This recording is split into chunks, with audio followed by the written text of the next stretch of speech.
comentando la noticia a la luz de la justicia, es el programa que les llevamos habitualmente a todos ustedes. Y las noticias en Latinoamérica y en Costa Rica son ahora las elecciones. Ha habido elecciones en México, elecciones en Guatemala, va a haber supuestas y mal llamadas elecciones en Nicaragua, elecciones en Perú, y aquí ya comenzaron en Costa Rica las elecciones dentro de los partidos para elegir sus candidatos. Porque la política es importantísima en la vida de un país. Y yo no entiendo cómo hay gente que se abstiene de votar. ¿Cómo hay gente que se abstiene de votar si en muchos países luchan por el derecho de votar? Luchan y mueren luchando para obtener el derecho de votar, de elegir sus gobernantes, de que no se los impongan desde arriba. Bueno, pero aquí yo he oído mucha gente que se abstiene, aunque en esta ocasión hubo un fenómeno muy interesante, y yo creo que es algo típico de Costa Rica, que nos debe de enorgullecer. ¿Por qué? Un partido hace sus elecciones internas para escoger su candidato. Y entonces abre las votaciones para elegir sus candidatos, ese partido. Pone la fecha y acuden los partidarios a elegir su candidato. Pero al mismo tiempo, miembros de otros partidos, vea qué interesante, que hay que analizar eso, miembros de otros partidos se presentan a los centros de votación a votar por el candidato que no es de su partido, en una convención que no es de su partido. ¿Y cómo lo hacen? Diría usted, o diría el que no está, familiarizado con el sistema electoral costarricense. Es que en Costa Rica, desde que usted nace, queda inscrito en el registro civil con un número. Y ese es su número, 1-272-313. Ahora le metieron un número, por aquello de las computadoras, un 0 en vez del guión. Yo soy 1-0-272-0-313. Desde el momento en que nací y que fueron a inscribirme al día siguiente en el registro civil hasta mi muerte natural. Es el mismo número para la licencia, es el mismo número para la cédula de identidad, es el número mismo para el carnet del Seguro Social, es el mismo número para todo, hay un orden. Entonces ese partido pues pone el padrón electoral, el padrón de los que pueden votar, que son mayores de 21 años, y se acabó. Y se los surte el Tribunal Supremo de Elecciones, un ente en Costa Rica que es autónomo. Entonces, usted que no es de ese partido va y se busca en el padrón genérico de todo Costa Rica y aparece, va y vota. Entonces hay un fenómeno interesante. Los miembros de ese partido quieren escoger su candidato. Y los miembros que no son de ese partido quieren ir a votar por el candidato menos malo, o que consideran el menos malo. Usted diría, bueno, pero eso es antiético, eso es una sinvergüenzada, votar por una institución que no le corresponde. No, si los partidos son abiertos. Cuando eligen su candidato, luego se lanzan a las calles a ser prosélitos. Y no le van a preguntar, ¿usted es del partido B? ¿Sí? Bueno, yo soy del A, entonces, hasta luego. No, tratan de convencer al B que se venga con el A. Correcto. Entonces, y esa es una preocupación de todos los costarricenses que fueron a votar en la convención de su partido y los que no eran de ese partido en la convención del partido ajeno. Y si usted pregunta, porque yo vi a muchísimos que no eran de ese partido y en cuenta conocidos míos, es que yo fui a votar por el menos malo, para que saliera el menos malo, pero yo considero que todos son malos los de ese partido. Bueno, eso es una preocupación por el futuro de este país.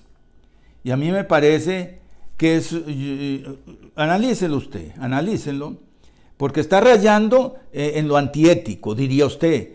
No, pero también sobre la balanza es la preocupación enorme por el futuro de este país. Además, en este país, la gente no está tatuada en la frente con su partido.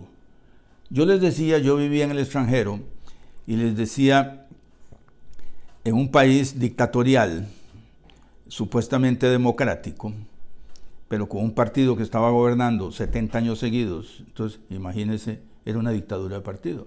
No, en mi casa, mi papá se votaba a los 21 años y yo todavía no tenía 21 años porque yo salí de Costa Rica a los 18 para ir a estudiar al extranjero y fui a ese país. Entonces le decían, no, en la noche mi papá y mi mamá se reúnen en la mesa del comedor y deciden por quién votar. Y muchas veces parten el voto. Y en Costa Rica hay gente que parte el voto. Y eso es un galardón. Eso es algo que nos debe de enorgullecer a los costarricenses porque no tenemos tatuado en la frente el nombre del partido ni tatuado en la frente el nombre del caudillo. Y yo vi a mis padres que votaban para presidente por un partido, para diputados por otro y para el municipio por otro. Bueno, eso es un voto de calidad, un voto razonado. Eso es un voto. Pero usted si no vota, bueno, vamos a meditar un poquito los que no votan. Los que no votan, por un lado, ¿para qué? Porque eso es una cochinada, una corrupción, etcétera, etcétera. Bueno, entonces, ¿por qué usted no coge las riendas de un partidito local, cantonal? Usted que no es corrupto, ¿por qué les deja el campo a los corruptos? Entonces, correcto. Segundo, no, yo estoy bien y a mí nadie me ha dado nada. El Estado no me ha dado nada. Sí, si sabe leer y escribir fue porque fue a la escuela, gratuita y obligatoria. Y hasta el desayuno se los dan ahora, o se los daban en tiempo de pandemia, ahora todo es virtual. A mí nadie me ha dado nada. Fuiste al colegio, fuiste a la universidad. Nadie me ha dado nada. Es el individualismo, el importa a mí. Es un exiliado dentro de su propio país. O sea, es una apátrida el que no vota. Con todo cariño, respeto y caridad cristiana, ¿verdad? Y es un individualismo. Pero sí, se enoja porque la calle está rota. Y se enoja porque se metieron a robar. ¿Y dónde está la seguridad? Pues usted viva en su republiquita. Pero tiene que salir a la calle a vender o a comprar o a negociar, y su familia también. No podemos aislarnos. El ser humano es un ser social, que exige tan jefes de manada como en la selva, pues existen, ¿verdad? Alguien con más carisma, con más fuerza, con más don de dirección. Bueno, tome usted la dirección, entonces. Pero es una obligación. Y la iglesia está muy clara. En eso. Otra cosa que iba a decir, antes de empezar a hablar de la opinión de la iglesia, es que en la juventud, y sobre todo en ciertos intelectuales jóvenes, se les mete la idea de que muchos partidos políticos, entonces es como un picadillo de partidos políticos, y la Asamblea Legislativa queda muy fraccionada. Entonces, el partido que gana no tiene gobernabilidad. O sea, le cuesta mucho gobernar. Pero ¿qué quieren? Que llegue solito, con la mayoría absoluta en la Asamblea Legislativa, sin ninguna oposición, o con oposición mínima, que lo único que tienen es el derecho al berreo, dicen una palabra que no me gusta a mí, pero el derecho a la protesta, pero su voto no vale nada porque el otro tiene 100 diputados y su partido solo uno, ¿verdad? Bueno, pues si queda fraccionado, un proyecto de ley que llega a la Asamblea Legislativa tiene que ser consensuado, tiene que ser hablado con todo el mundo porque si no, no lo votan. Y si salen ya, de acuerdo a todos, ya sale purificado ese proyecto de ley. Entonces, no me digan a mí que la proliferación de partidos es un perjuicio para la democracia. No. ¿Y el derecho de las minorías? ¿Dónde va a quedar? Usted perdió, salao. No, señor, si somos un montón de gente los que perdimos, porque a mí me ha tocado perder muchísimas veces. Y entonces el derecho a las minorías tienen que ser oídas. Por ejemplo, en México acaba de pasar una cosa que el presidente de México pues se quejó porque no sacó la mayoría en la Asamblea Legislativa, en el Congreso Federal. Pero Dios guarde hubiera salido con la mayoría absoluta. Cambia la Constitución mañana y se queda permanente en el poder. Y si tienen la mayoría absoluta, cambiar la Constitución, entonces los magistrados los pongo yo, porque así dice la Constitución. Pero por mayoría absoluta la tengo y cambio los magistrados, entonces ya tengo la Corte Suprema de Justicia de mi lado. Y tengo los tres poderes, el Ejecutivo soy yo, el Legislativo tengo la mayoría absoluta. Y si no la tengo, bajo la Constitución para que necesite menos votos en la Asamblea. Y tengo los tres poderes y se acabó. Y después viene el populismo y empiezo a dar y a dar y a dar y a dar irreflexivamente. Y entonces la gente sigue recibiendo y recibiendo y después hay que pagar todo eso y el país se hunde. Y después no hay elecciones y yo ¿cómo se llama? Me perpetúo en el poder.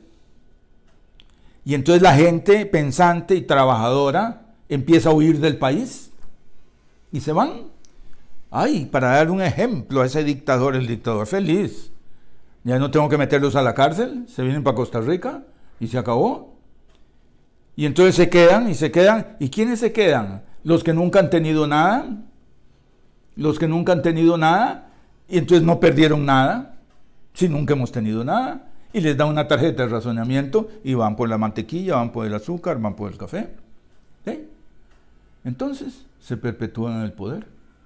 Y la culpa, entonces vienen los países a decir eso no puede ser. La comunidad europea, las Naciones Unidas, todo el mundo, y los bloquean, ¿verdad? Para ver si el sátrapa se rinde y entiende. No, el sátrapa, el dictador muerto de risa les dice al pueblo, estamos así por el bloqueo. Estamos así por el bloqueo y le echan la culpa al bloqueo y tan tan. Y ahí van, 70 años, ¿verdad? Y hay un país, y lo voy a nombrar, Venezuela, se inició con Chávez. ¿Y cómo llegó Chávez al poder? La oposición mandó a abstenerse hace muchos años. Absténganse para darle una lección a esa gente de que la gente no quiere votar. Llevan a votar a todos los empleados públicos, a todo el ejército, a todos los maestros, porque si no les cortan el rabo, llevan a votar todos los que dependen del Estado y ganan 100-0 y cambian la Constitución y y todo el mundo a huir del país. Y voy a repetir, se quedan los que nunca han tenido nada, pues no han perdido nada. Y se acabó. Y a llorar al extranjero, ¿verdad? A añorar las comidas típicas, a añorar la infancia que pasaron en su país. Y eso es lo que estamos viviendo nosotros. Y tenemos que aprenderlo en este país, porque las enseñanzas que recibe Costa Rica son enormes, grandiosas, ¿cómo se llama? De los inmigrantes. Lo que nos dicen, lo que sufren, los que platican, los que nos invitan a que comamos sus platos típicos para sentirse como allá, pero no están allá. Perdieron su país por una abstención. Y eso te puede pasar y nos puede pasar si nos abstenemos y si no participamos en la política. Cada quien a su nivel. Acaba de venir el jefe de Estado español. En España la Asamblea Legislativa se llama las Cortes. Y las Cortes, como es un régimen parlamentario, el jefe de Estado no se elige directamente por voto popular y por voto generalizado, sino que lo eligen los diputados a las Cortes. Y este señor que acaba de venir de visita y le dieron las llaves de la ciudad de San José, y es un dictador que ha metido la ideología de género, que ha metido el aborto, que ahora va a meter la eutanasia. ¿Y cómo llegó al poder si no tenía la mayoría? Pues se alió con los comunistas más recalcitrantes de España. herederos de la Guerra Civil Española, donde se murió la mitad de los españoles. Se unió con los separatistas catalanes, se unió con los separatistas vascos, con los restos de la ETA, que eran unos criminales, terroristas, y los llevaron al poder. Y aún un diputado de las Cortes, Iglesias, que es un comunista de los más recalcitrantes, ¿verdad? Y no sé cómo hay comunismo actualmente. Esos no son comunistas, el comunismo no existe, porque ya fue probado 70 años en Rusia y ha sido probado en todos lados y ha sido un fracaso. Son populistas, demagogos. Le dieron un puesto, en el gobierno, vicepresidente del gobierno, a uno de un partido comunista que ni siquiera había ganado las elecciones, pero con tal de perpetuarse en el poder, Pero se va a hacer muy larga la charla, pero aquí pasó una vez, hubo un partido enorme, ¿verdad? Un partido enorme del padre Bolio. Yo no había ni nacido, y eso que tengo 81 años, ¿verdad? Imagínense. Y fue un partido que hizo el padre Bolio, donde era el caudillo de la plebe, ¿verdad? Era una cosa que todo el mundo alrededor de él. Pero no ganó. Y perdónenme los historiadores, creo que ganó Ricardo Jiménez. Pues para ponerle un nombre, pero yo creo que fue ese. Y Ricardo Jiménez, con un colmillo de este tamaño, le ofreció un puesto a ese caudillo de la plebe que no había ganado, que había quedado en su lugar, le dio ministerios. La gente no aceptó eso. El que pierde, pierde. Y tiene que ser oposición racional, no irracional, a todo lo que proponga el jefe de Estado, que porque no es de mi partido es necesariamente malo. ¿Dónde está el partido del padre Bolio? Desapareció. Espero que desaparezcan los comunistas ahora que le dieron ese puesto a ese comunista en el gobierno de España. La prueba está que ese comunista renunció al gobierno de España y se fue a competir por la alcaldía de Madrid y renunció, y salió tan mal que tuvo que renunciar no al partido, a la política. Bueno, eso que sirva, pero ¿qué dice la Santa Madre Iglesia? Hay un documento de la Santa Madre Iglesia, una encíclica, y hecha por Juan Pablo II. Recuerde que San Juan Pablo II era un gran político. Gracias a él, y no lo dicen, la extrema derecha no lo dice, gracias a él cayó el comunismo, porque cayó el comunismo en su tierra natal, gracias a su apoyo underground, como dicen mis nietos que saben muy bien inglés, al primer sindicato libre que hubo en un país comunista que fue en Polonia, con Waleska, el sindicato Solidaridad, y ahí se vino el comunismo como unas piezas de dominó, cayendo todos. Y usted me dice, ¿y Nicaragua? ¿Y Cuba? ¿Y Venezuela? Eso no es ni siquiera comunismo, eso es una dictadura vulgar y silvestre. Y ahora son dictaduras familiares. Es interesante. Ella, él y todos sus hijos y toda su familia. Pero ¿qué dice la Christofidelis Laici? Es que hay que participar en la política. Hay que participar en la política. ¿Por qué?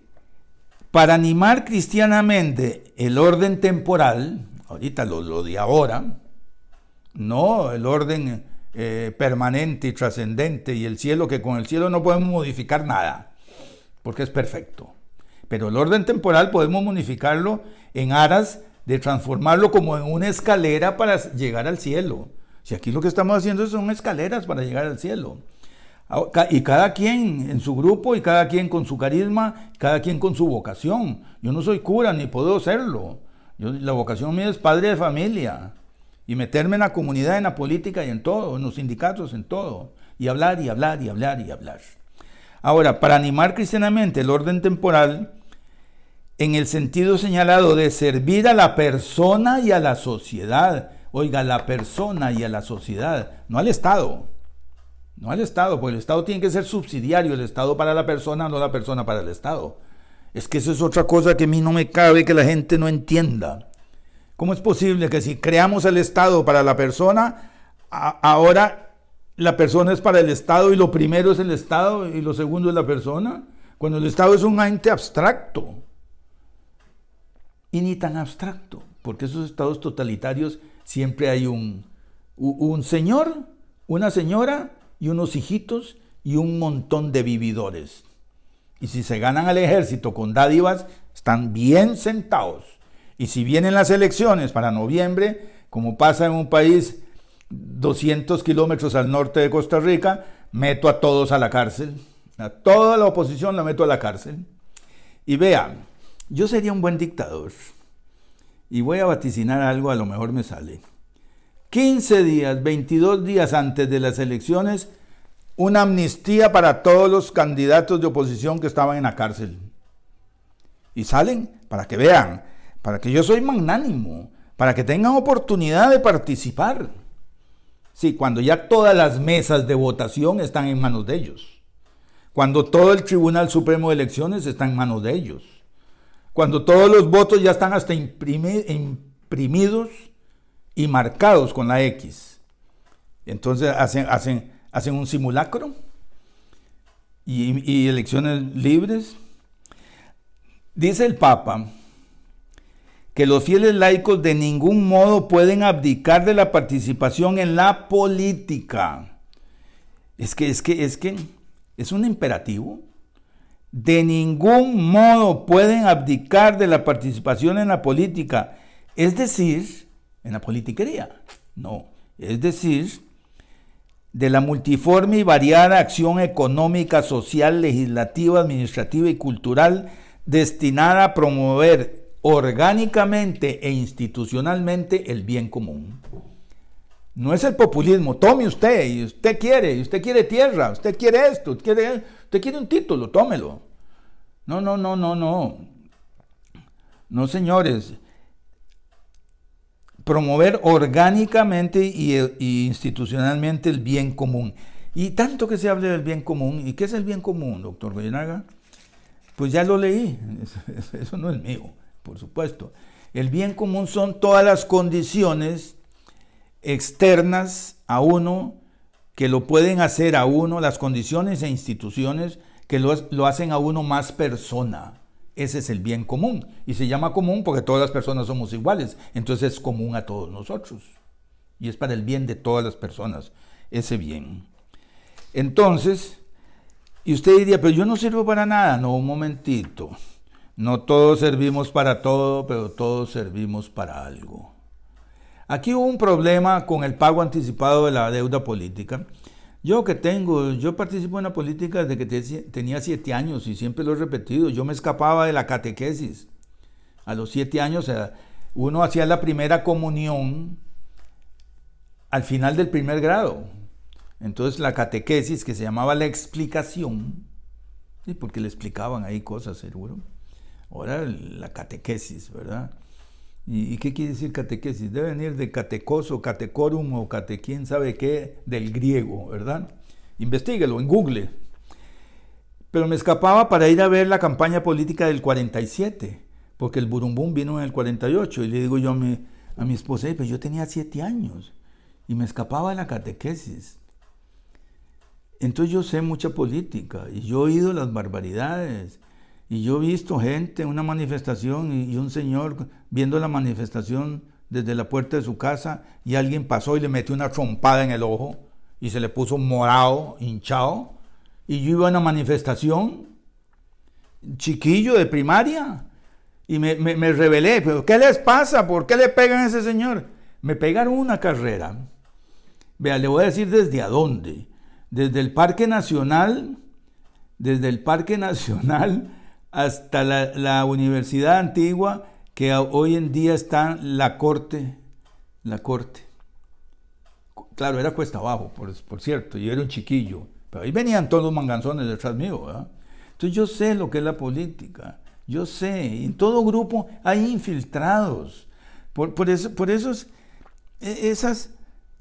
Ahora los taxistas van a hacer huelga de taxista porque no pueden con la competencia de Uber. Bueno, modifiquen su estado, modifiquen su manera de tratar al cliente, hagan modificaciones, iguálense al trato con los del Uber, ¿verdad? Para la libre competencia. pero van a hacer una huelga. Una huelga es como las huelgas de hambre. Ahora no como, no coma. Ahora no gano un 5, no gano un 5. No es así, es como organización y no buscar prebendas, sino justicia, ¿verdad? Ahora, la Iglesia, dice el Concilio Vaticano II, la Iglesia alaba y estima la labor de quienes al servicio del hombre se consagran al bien de la cosa pública y aceptan el peso de las correspondientes responsabilidades. Vea qué interesante. Bueno, pero hay acusaciones. Yo tengo una parienta mexicana, porque yo soy casado con una mexicana, son parientes políticos, pero los quiero tanto como si fueran parientes carnales, que llaman ellos, que acaba de participar y le fue muy bien y perdió. Pues yo le mandé la felicitación. Usted participó y perdió, pero participó y poquito a poco va puliendo su mensaje, puliendo su praxis, como dicen los comunistas, su praxis política, ¿verdad? La práctica. Pero yo la felicito por haber participado. Y dice el Papa, las acusaciones de arribismo, hay mucho arribista, de idolatría del poder, hay gente que quiere el poder por el poder, para poder mandar, aunque no se roben un 5, pero ellos mandan. Y la vanagloria, se inclinan ante el líder que llega, y aquí todo el mundo les da gallo pinto cuando llegan al pueblito. Bueno, antes, ahora es por internet y por redes sociales que se antes. Antes había que visitar la comunidad y comer el gallo pinto, aunque no les gustara y fuera el 18º gallo pinto que se comía ese día. Porque yo he hecho política tocando puerta por puerta. Ahora, el egoísmo y corrupción que con frecuencia son dirigidas a los hombres de gobierno, porque lo hay egoísmo y hay corrupción. ¿Y por qué hay corrupción? Porque usted no está. Por eso, y porque los del ministerio no están asociados en un sindicato digno, que no es que pida prebendas, sino que pida funcionamiento adecuado de ese ministerio. Del parlamento, de la clase dominante, del partido político, como también, vea qué interesante, la difundida opinión de que la política sea un lugar de necesario peligro moral. Claro, dime con quién andas y te diré quién eres, decía mi abuela. Pero si usted está con Dios y usted lo mueve el amor, porque a mí me mueve la justicia, no, la justicia es el ejercicio del amor. Lo primero es el amor. Si yo no tengo amor, yo nada soy, Señor. Es el único motor válido. Yo no puedo estar hablando aquí más que por amor a mi pueblo, que lo quiero muchísimo, que no quiero que me lo engañen. Y entonces la justicia es el ejercicio del amor, es la base. Entonces todos estos, el peligro moral y todo el arribismo y todo, no justifican lo más mínimo ni la ausencia ni el escepticismo de los cristianos en relación con la cosa pública. Y ya para terminar, lo más escandaloso con lo que comencé es que es un valor que tiene el costarricense, un valor cívico, de ir a votar por el candidato, para que ir a votar en las elecciones internas de uno que no es su partido y que posiblemente ni vaya a votar por ese candidato en las próximas elecciones, para que salga el menos malo. O sea, vea qué bonito. Empiezan a ejercer el voto desde antes de las elecciones, en las elecciones internas de los diferentes partidos. Y nada importa, vaya usted y vote en las elecciones internas de todos los partidos. Lo van a acusar de arribismo, de palanganas, ¿verdad? De, ¿cómo le dicen aquí los que? Sí, palanganas, los que están con uno y con otro al mismo tiempo. No, están por Costa Rica y andan buscando que cada partido elija el mejor para Costa Rica. Eso para mí es un valor difícil de digerir, pero piénsenlo bien. Y muchísimas gracias, y seguiremos pues llevándole a ustedes hasta que el Señor nos lo permita y la caridad cristiana de ustedes les permita oírme. Muchas gracias.